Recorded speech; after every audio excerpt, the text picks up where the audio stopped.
Hi, I'm George Norrie, and welcome to our Coast to Coast AM YouTube channel. Have fun, tell your friends, and share us with everyone. You can also find us on Facebook, Twitter, Instagram, TikTok, and Coast to Coast AM's mobile app. And always remember to log on to our website at coasttocoastam.com for daily articles, the best paranormal information, and all you need to know about your favorite guests. And now you can become a Coast Insider directly through the Coast mobile app. We welcome our international listeners and even offer a free 2-week trial. So don't delay. Become an insider today. And welcome back to Coast. George Norrie with you. Graham Phillips back with us. I'll tell you a little bit about Graham. Also, this book, Strange Fate, an extraordinary true story of paranormal discovery, he wrote with Jody Russell, who lives in the Los Angeles area. Graham lives in the United Kingdom. He's been one of Britain's best-selling nonfiction authors for 40 years, has published 20 books concerning historical mysteries. They include investigations into the death of Alexander the Great, The Secret Life of William Shakespeare, The Mystery of King Arthur. His book also covers his search for historical relics as the Holy Grail. He's considered a real-life Indiana Jones. Graham, welcome back. It's been a couple years.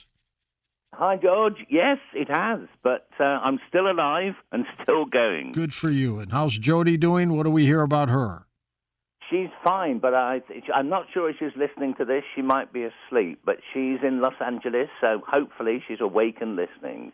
Yeah, it's not too late. It's only a little after midnight, so she might be up. Hi, Jody, cool. Wherever you might be. Hey, Graham, tell us a little bit about Strange Fate. Tell us about this investigation.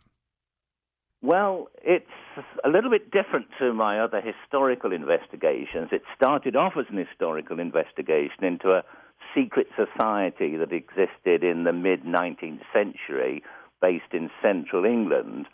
They claimed to have found in an old burial mound in central England, they claimed to have found this small stone that was shaped in the shape of a heart. They called it the Heart of the Rose. And they believed that it had extraordinary supernatural powers, specifically the power to alter fate, time, even to cross into different universes. Now, they wrote about this in the mid-Victorian period, way before things like the multiverse became popular. So I thought it was fascinating that they even claimed to have done this sort of stuff, but in the end, Jody and I decided to go in search of this stone that this strange group called the Mianaya group had claimed to have hidden. This group, what does the name mean, Mianaya? Well, it's an anagram for I am one. They believed that different cultures throughout the world had different ways of, different forms of mysticism, like in China, India, the ancient United Kingdom, and elsewhere. And they believed that they were all different ways of looking at the same thing. So it was firstly an anagram for I am one, but it was also the name of an ancient land in what is now Turkey that they believed the stone was originally made over 3,000 years ago. Now, you were looking for, as you mentioned, the Heart of the Rose. What is that lost relic? Well, it hadn't been. I hadn't found any reference to it before. As you mentioned in your introduction, I researched things like the Holy Grail and gone in search of that, investigating all sorts of different references in history to it. But there wasn't really any other references to this Heart of the Rose other than what this Mianaya group wrote about it. But they claimed, for example, that in 1851, on May the 4th specifically, that one of the daughters of one of the people involved in this, a girl called Mary Heath, went into an old burial mound in central England at a place called the Bridestones. It was around about 1,500 years old, which, historically speaking, dates from the kind of period that King Arthur is said to have lived. She entered this tomb while an archaeological dig was going on there and somehow managed to find this small stone, the Heart of the Rose. When she came out, She said that she had felt impelled to dig in a certain place, and there she found it. And afterwards, she became psychic, is the only way to describe it. She had all sorts of strange abilities. She started telling her parents and others in this group that all sorts of things about themselves that they couldn't have known. And she eventually proved herself by taking them to an old ruined church on the not far from where this burial mound was. And she said that if you dig down here, this part of the ruins, you'll find a stone slab, and underneath it is an old crypt containing old documents belonging to the Knights Templars from the Middle Ages, all sealed in lead containers. And she was right. I mean, 5 or 6 of these people all wrote separate accounts of how this happened. So they'd been led to find some ancient, hundreds-of-year-old manuscripts and a lost crypt by a 7-year-old girl, which is absolutely astonishing. Incredible research. Is this stuff similar to like Stonehenge? The burial mound is like similar to Stonehenge, yes. Right next to it, it's about 1,500 years old. It is thought to have contained one of the last druids of Britain, the old priesthood of the Celts before the Anglo-Saxons invaded. And it was thought to have been a woman who was the inspiration behind the Arthurian legend of Morgan Le Fay, the wizardess, if you like, of the Arthurian legend, or Morgana, as she's sometimes called. So she was supposed to have been buried, seemingly with this stone that gave her remarkable powers that this little girl found. But right next to it, there was a stone circle that was even older, about the age of Stonehenge, and something similar to Stonehenge. There's an area called Biddulph Grange where this group met back in the 1800s, you write. What's so strange about this place?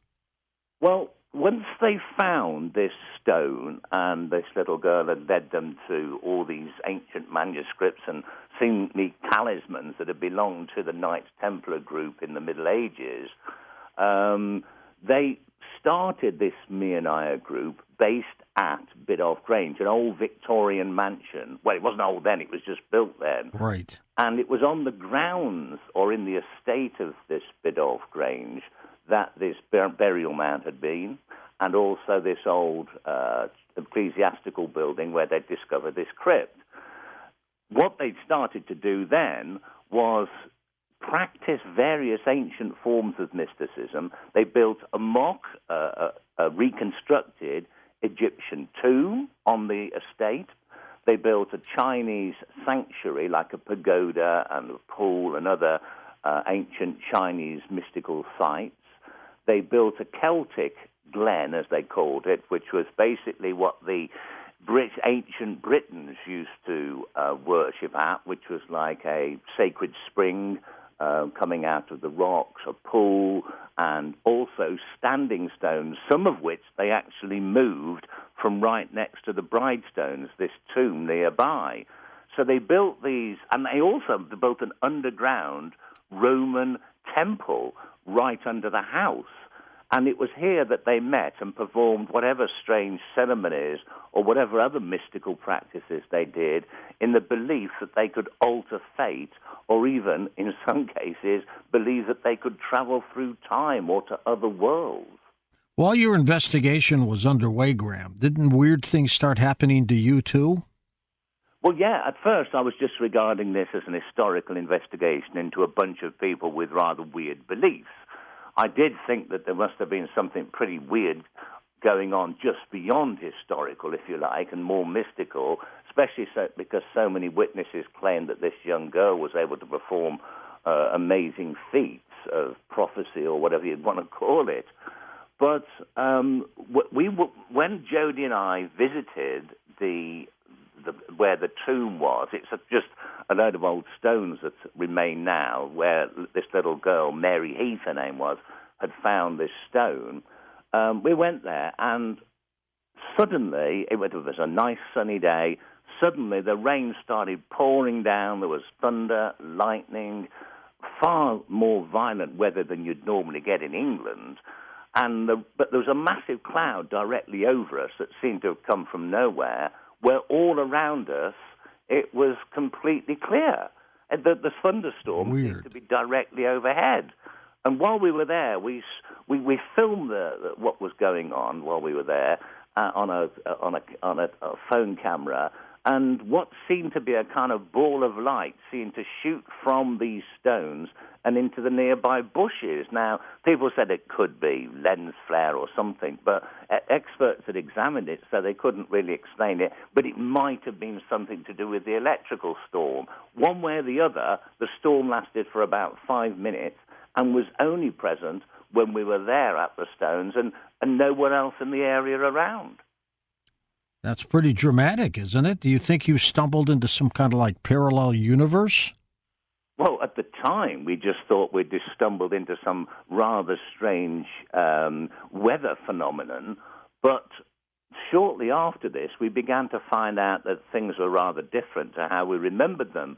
For a start, Biddulph Grange, the Victorian house nearby where all these people had met, was there was a fire there that as far as we know, the research that we'd carried out, Jody and I, a fire that had taken place in 1897. We'd written all about this and we'd done all the research about it. It was still in the books that I'd written referring to it. But suddenly we went back to the Grange house itself, which is now open to the public, and we were just discussing the history of the place with one of the guides who suddenly told us that this fire had taken place in 1896. And we said, no, it's 1897, because you'll see it there on one of the pictures that you've got showing the Grange as it used to be. But no, it had changed. And that was just the first of a whole series of small little incidents that could be down to faulty memory. But as these strange changes in dates and reality carried on, we had to think we were in some other kind of world. For example, there was one person we'd been talking to a few days before who didn't even remember us. That's weird. Now, are there any members of this group through offspring still alive today? Well, this is what we're still trying to find out. I mean, we'd been investigating this for a good couple of years. I mean, on and off, I've been looking into this group for about 40 years. It's only now I've gotten to write the book about it. But the last of these people were called the Heath family that lived at Biddulph Grange and ran the whole thing. Mary Heath, a little girl, ran it for a while when she was an adult. Her sister-in-law, a person called Laura Heath, took over. She died in 1897, and after that, the group seems to have broken up. There were offspring, but these people didn't seem to know very much about it. We found one family who had old documents written by the Mionaya group that were kind of hidden away up in their attic. They really didn't understand the significance of them and had no idea of what their ancestors had been doing. So we're still looking for people today who may still today be carrying on whatever this group were doing. Were they like strange people in those days? I mean, were they violent at all, do you know? No, not in the slightest. The interesting thing is most of them were women. They came from rich families that lived in stately homes throughout Britain, who then travelled to Biddulph Grange for these meetings. They included a number of female pre-Raphaelite artists. They were mainly women, as I say, female pre-Raphaelite artists, writers, and also people who were pacifists, and specifically a lot of women who were into the early sort of years of feminism. They were some of the people that were involved in campaigning for votes for women, women's rights generally, at a time when that was extremely unpopular. And from the few writings we have got from this group, it seems that they wanted to try and add mysticism to their intentions of changing the world to some degree so that women got a far better lot. they were known as the first wave feminists. And a lot of the ones who started the Votes for Women campaigns, both in America and this country, and other women's rights groups, were also members of this mystical me and I group who seemed to be trying to use the paranormal, if you like, or the supernatural to change the world in favor of more equality for women. So opposite of being violent. Graham, when Lewis Carroll wrote Alice in Wonderland, was he somehow stumbling into this too? Yes, he did. It was quite interesting because just a few months after this little girl, Mary Heath, discovered this stone and pretty much started the whole thing off. Once she'd found this old crypt, that's when the group started. A few months later, in the summer of 1851, her father and mother went to stay at a nearby other stately home belonging to a man called Lord Halifax, who was a member of the British government. He was an extraordinarily wealthy man. Mary's father, Robert, was into mining, coal mining and iron production. He was staying with Lord Halifax as ongoing meetings and discussions about mining rights on the Halifax estate. So Robert and Anne, his wife, went with them, and so did little Mary, the oldest child, who was just 7 at the time, went and stayed with them at this house. Interestingly, at exactly that time, Lewis Carroll was the tutor to the children of Lord Halifax. And it was at that point that he first came up with the ideas in tandem for both of the Alice books, Alice in Wonderland and Alice Through the Looking Glass. And it wasn't until many years later that the story was published, but he always claimed he had based his story in 1851 on a real little girl who, according to the books, is exactly 7.5 years old. Now, some people have suggested that he based it on one of the children, the girls of Lord Halifax, but none of them were that age. But Mary Heath, who was staying there, who was probably also for a short while tutored by Lewis Carroll, was that exact age. She was staying there. She'd just recently, remember, crawled into a hole in the ground into a tomb. She'd come out saying she'd been to a fantastic land where all sorts of strange things had happened. Jeez. They put that down to imagination.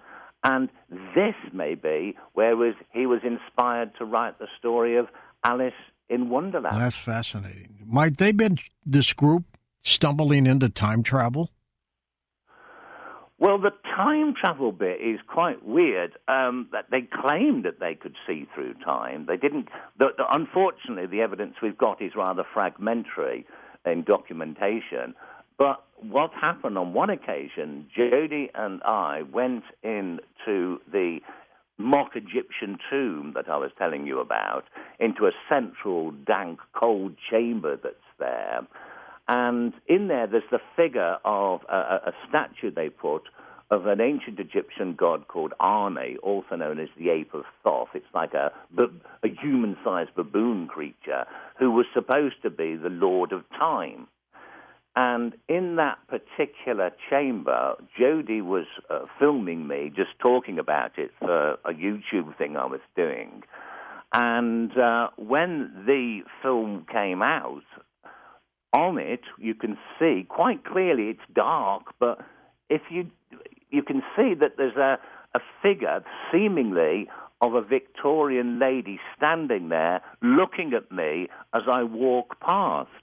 And a couple of weeks before that, Jody had this vision. She does meditation quite often, and sometimes she does get experiences of things that that prove to be accurate, that she couldn't have known about, and she had dreamt of this actual event taking place, and she'd seen me, in the future to her, standing next to this woman, exactly like it appeared on this film, a woman in Victorian clothes, who was able to see me because she turned and looked at me as she went past. So it appears that there was both past, present, and future colliding in one place, and that's just one example. Graham, was it the group you were investigating or the locations that were creating this strange thing, or both of them together? Well, it's difficult to say. the locations were certainly something to do with it. I mean, I mentioned earlier about these 4 shrines that were created on this estate, this beautiful garden estate that surrounds Biddulph Grange. And I mentioned one of the things that had happened in the Egyptian tomb, but what also in the Chinese garden, the Chinese sanctuary, which consists of like a pagoda, shrine, and also a pool and a little bridge going across the pool, typical Chinese temple, if you like. While we were there, and this is not just us, I'll tell you about other people who have had things happen to them there.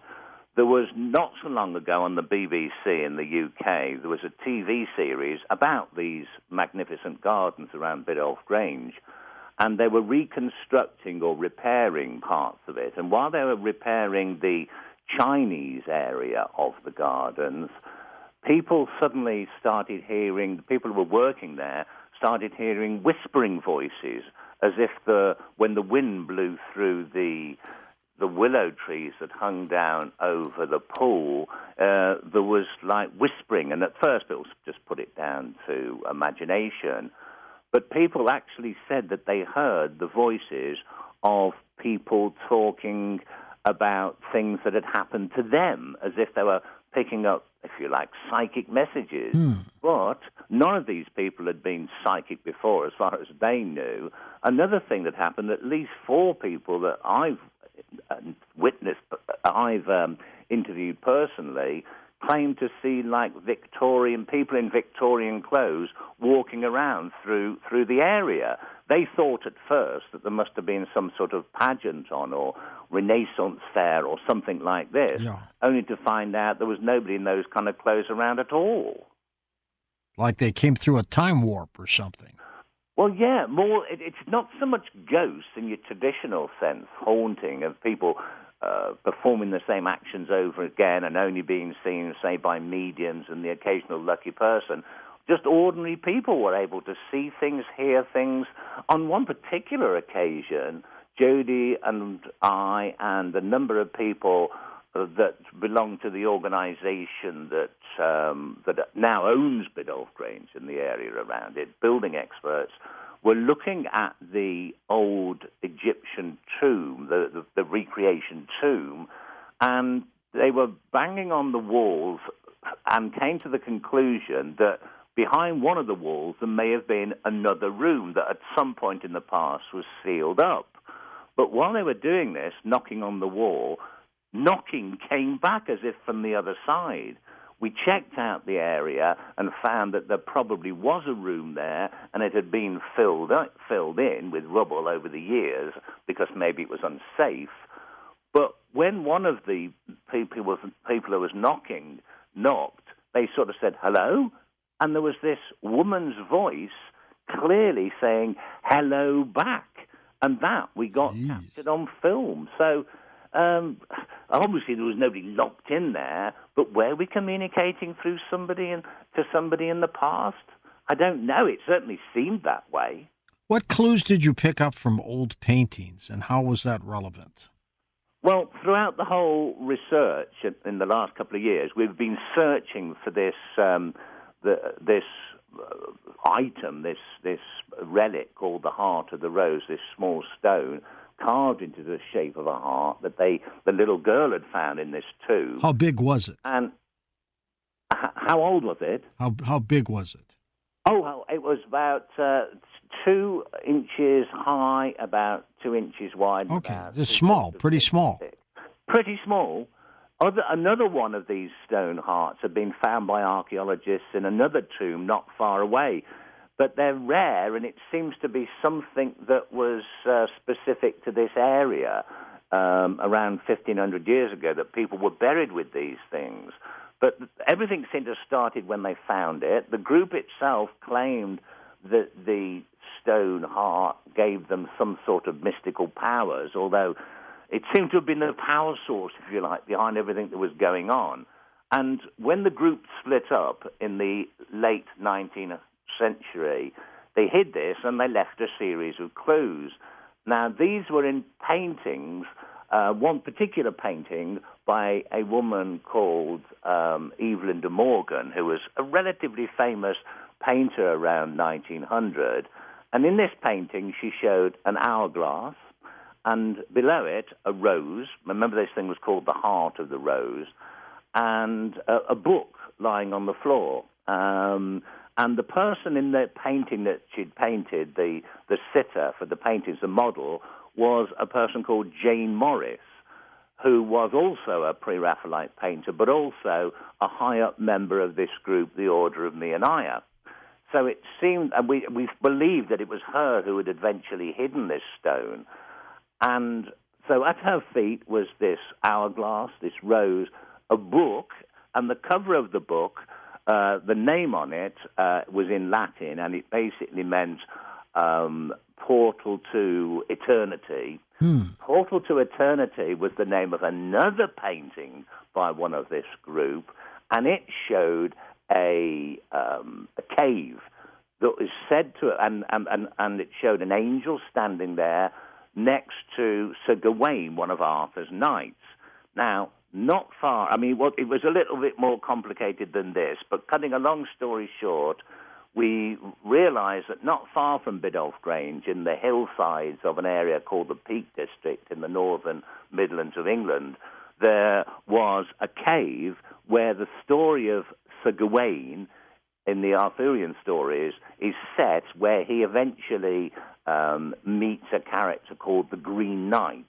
He, when he's there, he's shown a portal to another world by this angel. Well, because the painting we'd been led to showed this cave where this was supposed to have happened, which is on public land in the north of Biddulph Grange, we went there because we were sure this was where they'd hidden this Heart of the Rose.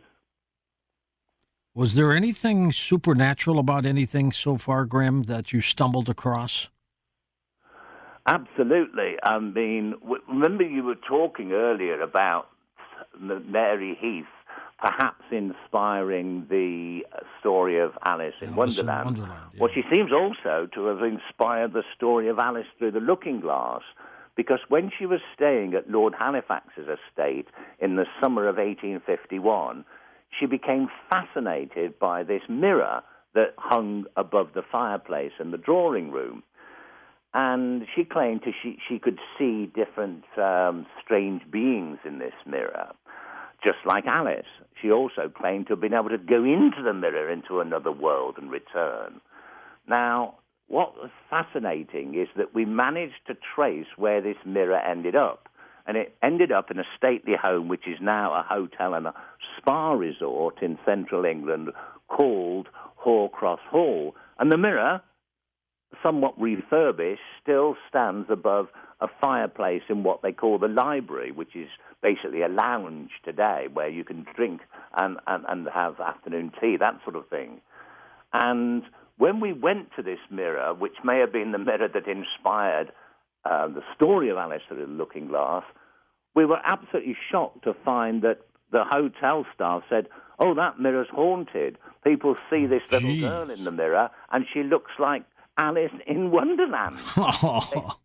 I mean, they thought this was just a way of them interpreting perhaps how a little Victorian child would look.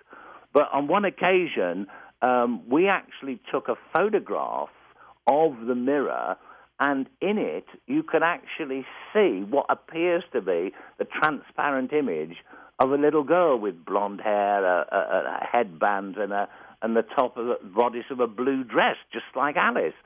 Some people can see it in the picture, some people can't. It might be just a coincidental arrangement of features in the picture. But so many people have claimed to have seen this little girl in the mirror and also walking around various parts of the building. One person woke up in the night in the room, the hotel room, directly above where this little girl has been seen, and claimed to have woke up in the night and seen her floating directly above them, looking down. Oh, jeez. That would be weird. And they called that room the Lady Alice Suite. So you've got Alice in Wonderland, maybe Mary Heath, haunting a mirror looking like a little 7-year-old, even though she didn't die until she was in her late 20s. So we began to suspect that possibly, one of the things that the Me and I group did was they believed that they could project themselves as something called a tulpa, a kind of thought form double of yourself, into mirrors. It's a practice that takes place still today in Shinto in Japan. Right. And had this little girl been able to project herself into this mirror, we're still investigating that one and have got psychic investigation teams onto it. Now, you've had some strange people pop up from appears nowhere, give you some information, then they disappear. What's that all about? Well, I'll give you one example. There's this strange little old man in dark clothes, black suit, a kind of scruffy black suit, that appeared. On one occasion, we were looking at an exhibit that the Me and I group, one of the artifacts that they had ended up in a museum in a place called Upton-upon-Severn in, again, central England, in a museum there. And we were looking at it, and we didn't know too much about the background to it. And suddenly, we were talking to the custodians, the people who run the place, and suddenly this little old man seemed to appear from nowhere. He must have been in another gallery, and started telling us a few things about this that we just didn't know before. So I wanted to ask him more. He went into another gallery. I followed him in there, and he'd gone, and there seemed to be no way that he could have got out of that other room. But what's weirder, a few weeks later, we were in a completely different place, another old manor house, examining one of these paintings that I was just talking about, when he suddenly appeared behind us. There he was. He started explaining things about the painting and basically led us to start to realize that there was clues in this painting to lead us to the heart of the rose stone. And he then I asked him another question, what do you know about the group Me and I Are? And he just turned around, left. There was a load of people in there being shown around by a guide, and he got lost in the crowd. I followed him through, had to push him away through a number of people, got into this other room. He'd gone again, and nobody else seemed to have seen him. Jody and I saw him. There was one other person who saw him, so he was definitely there. He wasn't in my imagination. And he was physical, right? He was a real being. You could touch him? He was I didn't actually touch him, but he looked like you could touch him. He wasn't transparent. He spoke to us. He answered questions when we asked him. So, but you could. The interesting thing is, he was in dark clothes, but it could be from any date. He could be from now. He could have been in Victorian clothes. It was, so was he a time traveller? Was he some sort of thought form like little Mary Heath put there to help guide us? It's just weird. And he's just one of the examples I could give of people like that who turned up and helped us. At any point, Graham, were you scared? Was Jody scared of this area? No, not at all, because nothing happened to freak us out. Most of the weird things that happened, we didn't realize they were weird until afterwards. And the other thing was, there was nothing ever threatening about it. I think we were quite worried. You didn't feel like you were in any danger or anything like that? Not at all. Not in the slightest. I mean, that doesn't really make it sound very exciting, but there was a few occasions when, as I say, these strange thunderstorms happened, and we could have been hit by lightning. Sure. But we kind of felt all the way through, if we're being guided by these strange people who appeared from nowhere and by fate and strange circumstances, then perhaps it wanted us to be on this quest to discover this heart of the rose. So, no, we never really felt threatened at all. Did you ever find the heart of the rose? Yes, we did. Ultimately, in this cave that I was talking about before, we went there, and by the time we got there was all sorts of strange universe shifts, but have never shifted back again. So you're probably speaking to me from a slightly different universe. I don't know. That's right. But there was this public house, this pub, this inn near where this cave was, that was called, I mean, we'd been researching, we'd been looking into it because we thought some of the people involved in the thing had lived there. And it was called the Mermaid. We'd even got photographs of the, old photographs of the sign, the Mermaid. When I say old, just a couple of years old. When we got there, it was now called the Old Oak, not the Mermaid. And the people there said it had always been called the Old Oak. So, I mean, that was how? It doesn't happen unless we're in a different universe. But if we're in a different universe, how come half the people we spoke to did remember it being called the Mermaid, and another lot of people said, no, it's always been the Old Oak? So did we drag other people with us? I mean, or was this some kind of weird patchwork reality? Anyway, so we were right kind of confused, if not afraid, when we got to this cave. And when we were there, suddenly we didn't know where we were going to find this stone, where it could have been hidden. And in this cavern, there was a kind of great big hole in the roof where maybe the cavern had collapsed at some time in the distant past. You were leading up, Graham, to how you found the Heart of the Rose. How did that happen? Well, we were in this cave. Above the central kind of cavern bit, there was a kind of gaping big hole in the roof, around which, on top of where the cave was, there was vegetation, bushes, that sort of thing, and trees.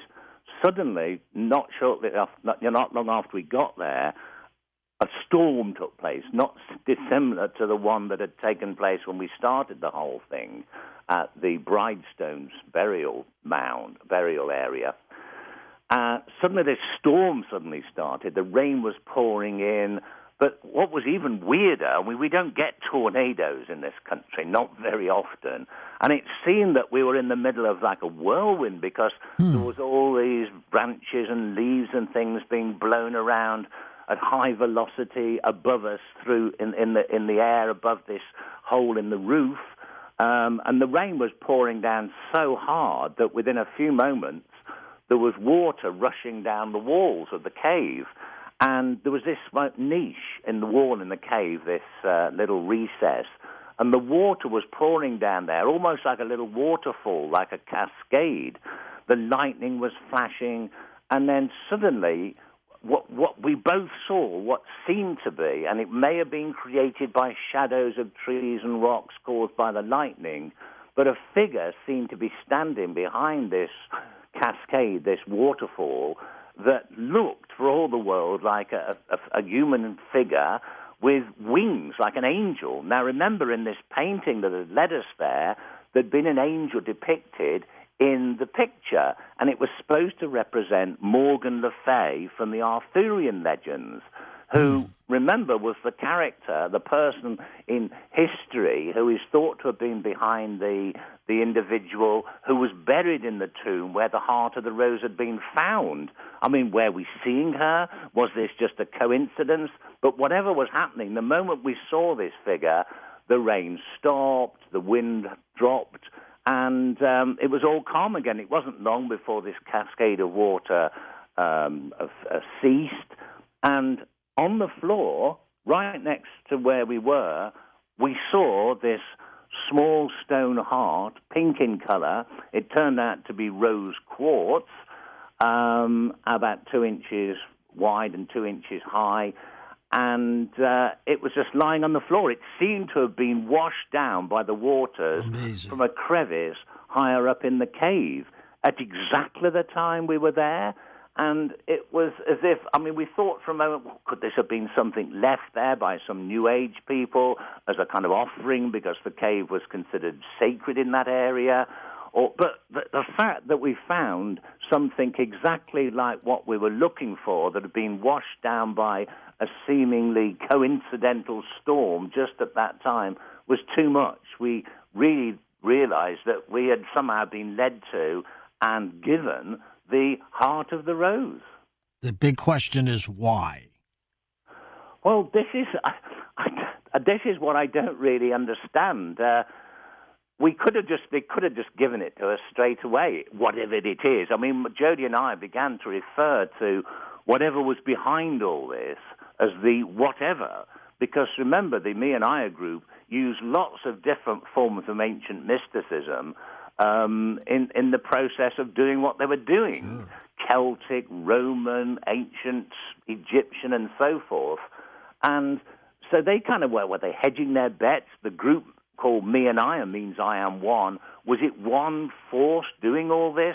If it was, it had powers that are beyond belief. It could alter reality, seemingly shift time, make things happen, control the weather.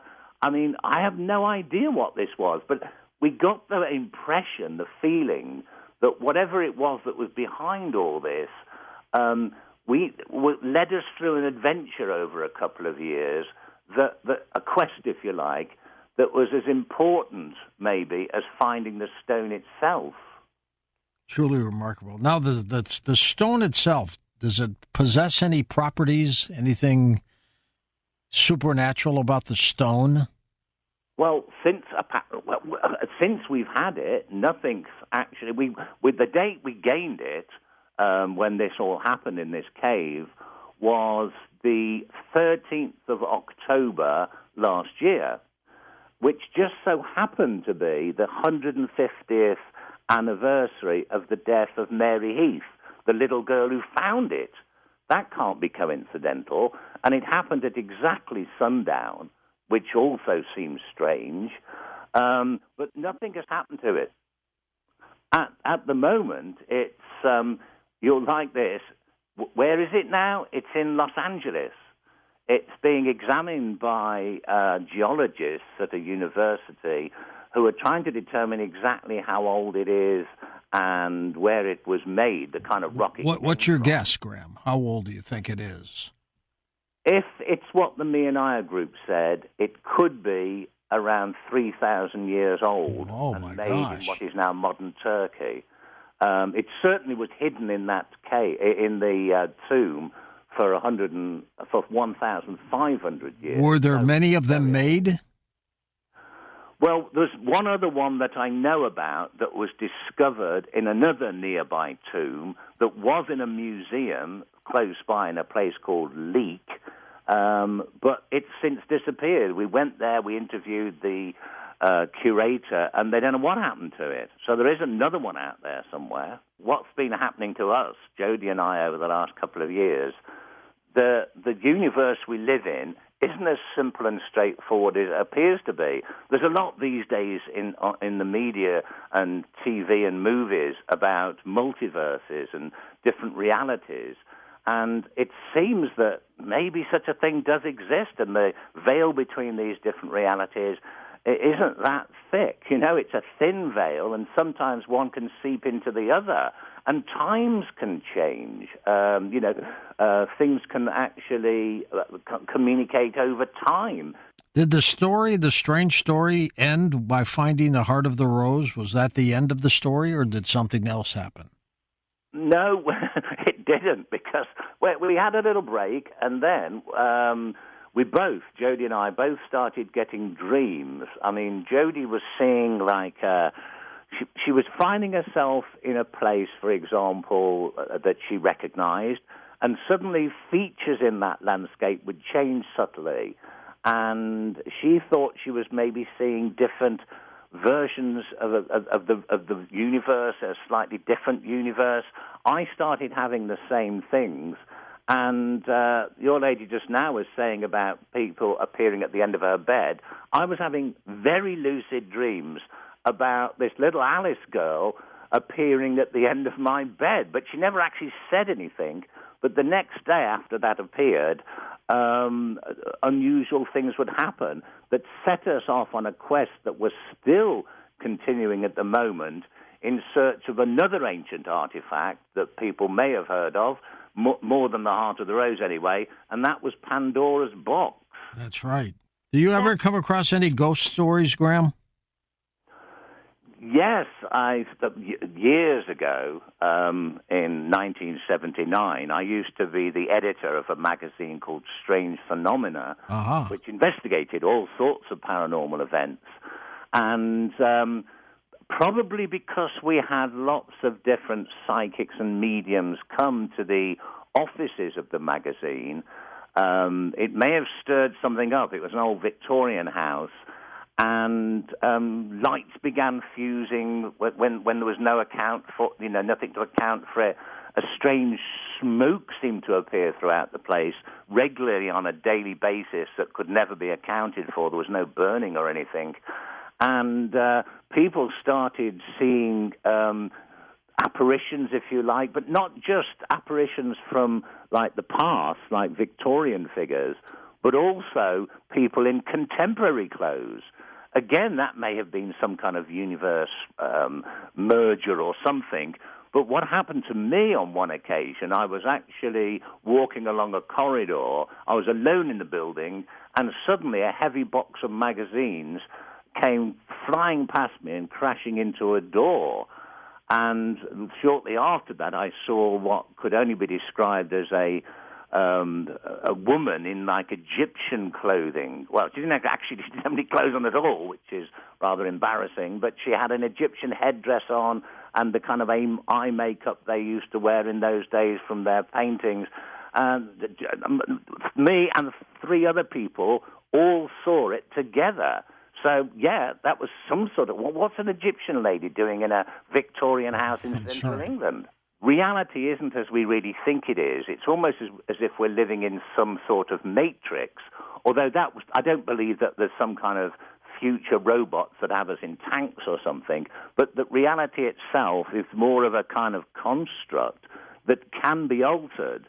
And I think maybe the reason that certain people are being given visions or things happen to them, paranormal events happen, is a kind of big overall picture of something or some others that are maybe more advanced than us or in a slightly different kind of reality, are trying to teach us something about ourselves and trying to say, look, the world can be changed. It doesn't have to end in a kind of disaster, whether that be ecological or of our own ecological disaster or whatever it happens to be, that you can change the world. And I've met so many people over the years who have had the same kind of experiences that I've had, not perhaps in the same sort of way, because Jodie and I were looking for a specific artifact and investigating a particular mystery. But if they kind of start to think about things, they may say, wait, hold on, I always thought that was there, but it's changed. I always thought that person did that, but now they did something else. And they hadn't really thought about it. So I think these things may be happening to a lot of people, but they just don't recognize it. And the way that these different, shall we say, entities appear to us may be controlled, changed, altered by our own perception. I mean, I was investigating Alice in Wonderland, so I see Alice in Wonderland. Somebody else may be investigating UFOs, and they may see grey figures with large eyes, if you get what I mean. Absolutely. Do you have any experience in entities that have attached themselves to people? Unfortunately, should I say fortunately, I haven't. I mean, I have never investigated anything like that myself. I've heard of cases of possession and strange things like that, but I have no direct experience of it. All I can say is that what Jodie and I have been investigating for the last couple of years is completely benign. There's nothing negative about it. Nobody got hurt. It may be something completely different. I just don't know. That just sounds awful. It is, truly. A lot of times you put your guard down, these entities can get to you. And I've heard that time and time again from some people. I suppose so. I mean, some people may remember a man called John Keel, who wrote quite widely about weird paranormal events many years ago. He wrote the original story, The Mothman Prophecies. That's right. He had similar things happen to him that we've had happen to us, but a lot of the things that happened to him were quite negative. So maybe there are different things. I mean, the universe obviously isn't just benign. I mean, the world isn't just benign. People aren't just benign. Maybe that's how the whole thing works. I don't know, personally. Let's go to Joe in Monterey, California. Hey, Joe, go ahead. Thank you for taking my call, George. You're welcome. This is right down your alley. Yes, several alleys. Benign world? Yes, it's a challenge. What about time travel? Okay, and just travel in general. Many practitioners, and these were practitioners, heavy-duty practitioners, and they work in vortexes, which is like a veil between two worlds. So they have the benefit of two energies. What they do, or shall I say, what a person who travels, they create a talisman of protection because you can't think of everything when you're traveling. And they need something of a power device. And a talisman is very good for traveling astrally or just time traveling or just traveling.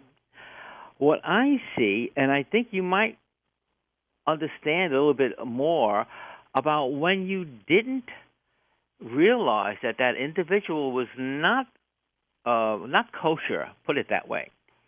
He might have had a talisman, and he might have also practiced invisibility. There's a few things that you do practice, and invisibility is always good. It's not dangerous for the individual. It doesn't harm anyone. You don't do harm. Talismans are talismans of protection. So anytime that people don't understand why didn't I realize what was going on, they might have had an energy field around them that makes people not think about certain things. People can block psychics mentally by putting up a guard. But when they travel, when these magicians travel, they do a lot more than just put up an energy field. Well, Joe, what do you recommend poor Frankie do to keep this entity off her back, literally? Well, it's good to have someone who knows what they're doing, like an exorcist. There's shamans that do the work. There's people locally that might understand how to get rid of entities. Entities, you can call on help, angels. You have guides and angels. You can, if you practice telepathic communication, it's not that difficult. Strong intention designed to gather help from the astral plane, from angels or archangels. Some people they carry objects like stones of protection, but sometimes stones can also be a communication device. They can be very powerful. I'd be careful with the stones as a communication device because it's like a loudspeaker on the astral plane, and you don't want to bring too much attention to yourself. I like the idea of the exorcist. Graham, your stone, the Heart of the Rose, that is being still investigated. What kind of medicinal powers does it have? Anything? I haven't come across any records concerning it being used for healing. The person who is meant to have made it, a woman called Omphale, who was a legendary queen of the land of Mionaya in the early Greek world, that this was on the coast of what's now Turkey. She was said in Greek mythology to have created a number of stones, some of them heart-shaped, others diamond-shaped, squares, pyramids, that were meant to have different properties, and some of them were meant to be have healing powers.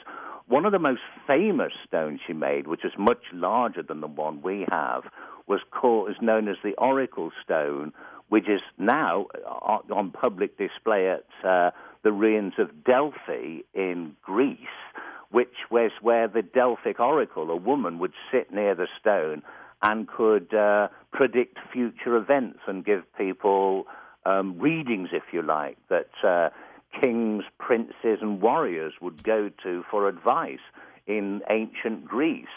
So there seem to be different stones for different things.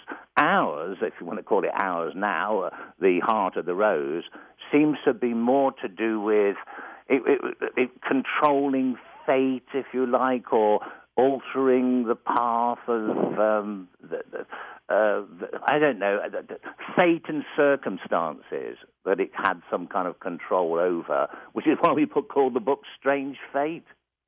There was something that happened to Jody and I which was maybe somewhat similar.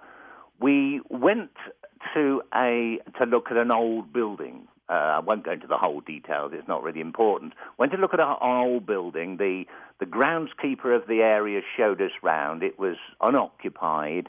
We filmed there.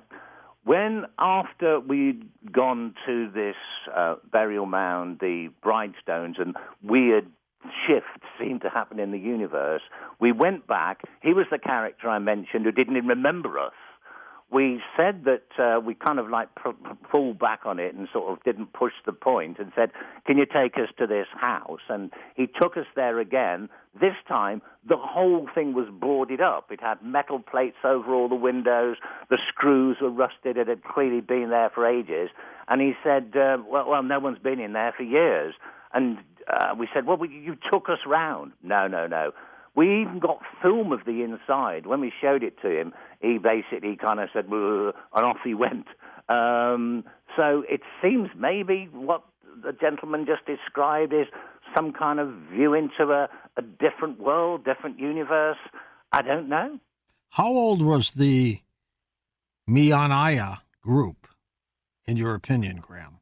Well, the group that started that we were investigating was in 1851, but the reason why they originally started calling themselves the Order of Mianaya is there had been an earlier group that met in the late 1500s, early 1600s, at the same place. They actually, their leader, a woman called Mary Biddulph, lived in a manor that stood on the same site as Biddulph Grange did, and it was them who got hold of all this Knights Templar stuff that they hid in this crypt that little Mary found in 1851, which kind of restarted. They kind of wanted to carry on doing some of the things that this earlier group called the Order of Mianaya had done. So in which case it may be a group that keeps refounding every so often, like you've got the 1600s, you've got the mid-19th century, maybe the Knights Templars, maybe the woman who created the stone in the first place back in ancient Greece. So it's difficult to tell. It may be that fate or some sort of cycle of something or other wants to keep the thing going every time the world may be in a bit of a crisis. I don't know. Good luck with the book, Strange Fate. Where do you get it? On Amazon, on Amazon.com or Amazon.co.uk. Super, thanks. Graham Phillips, his website is loaded with all the information he's done. Check it out. The Coast mobile app is now available for download on iPhones and Android devices. You can become an insider directly through this app. This is a great option for our international listeners, and new users will also receive a free 2-week trial.